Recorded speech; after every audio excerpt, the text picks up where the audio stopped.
Mohammad Anas Malik India से, मैं खांसी की वजह से रात भर सो नहीं पाया और मेरी फ़जर की नमाज़ क़ज़ा हो गई। मैं बहुत शर्मिंदा हूँ कि मेरी फ़जर क़ज़ा हुई, मैं क्या करूँ?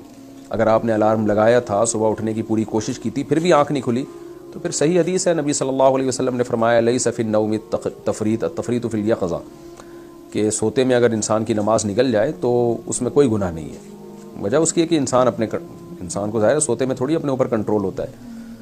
तो फरमाया कि गुनाह जब होगा जब जागते हुए हालत में इंसान नमाज क़ज़ा करे। इसी तरह सोते हुई हालत में आपने उठने का इंतज़ाम ही नहीं किया, अलार्म नहीं लगाया, आपको हालांकि पता था कि मैं सोऊंगा तो मेरी नमाज क़ज़ा हो सकती है, तो उठने का इंतज़ाम करना चाहिए था, इंतज़ाम किया, फिर भी आँख नहीं खुली, तो बहरहाल वो माफ़ है, इसमें कोई गुनाह नहीं है।